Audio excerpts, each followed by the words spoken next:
Guiron 1962 here, and today I'll be covering something interesting, One Monstrous Moment. This is an event made by the YouTuber Omniviewers. This event is special in that it allows people to take a deep dive into their favorite kaiju scenes as part of something bigger, and for this year's event, Gamera is the subject of attention, so let's get into it. Many people will be talking about their favorite scenes, dialogue sequences, how the film made them think or feel, and plenty more.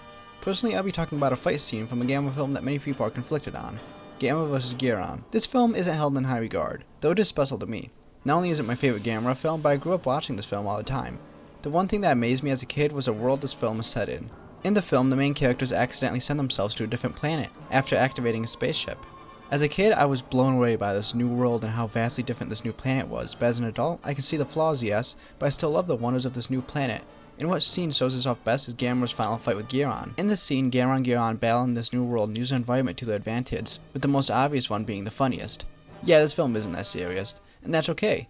In the fight, Guiron comes out of the ground, and Gamera using whatever this is to fly off and stick a cool landing. From Gamera putting Guiron into the ground, Guiron disabling Gamera in the water, to Gamera catching and throwing a rocket into Guiron, it's not only all types of goofy, but it's creative.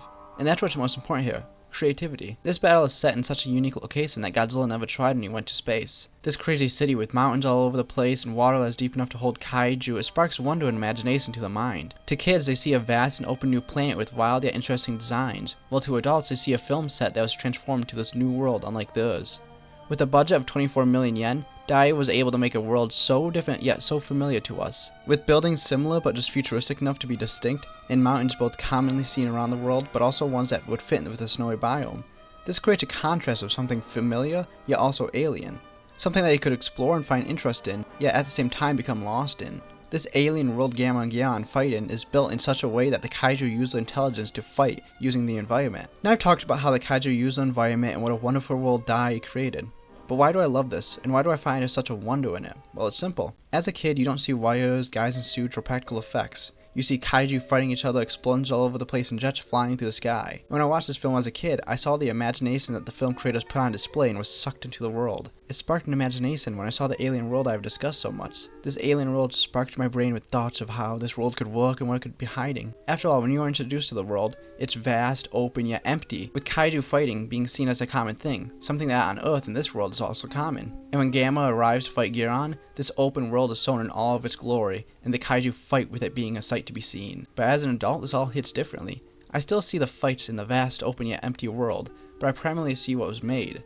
This set, turned alien world by a budget the fraction of what Godzilla had, shows off the creativity of the crew members who made the movie. While the king of the monsters was raising a son, fighting off his arch-villain, and exploring the world, Gamera was out in space defending two children from one monster. You don't need a massive budget of amazing crew members or even the greatest editing software to show off your creativity. Gamera vs. Guiron is a film, although not perfect, was made for kids. It's mindless fun that was made by a studio that couldn't give it the budget they deserved. Dai was on the last legs. With a small budget, little time to make a film, and crew members trying their hardest, they succeeded in a film that allows kids' imaginations to go wild and have fun.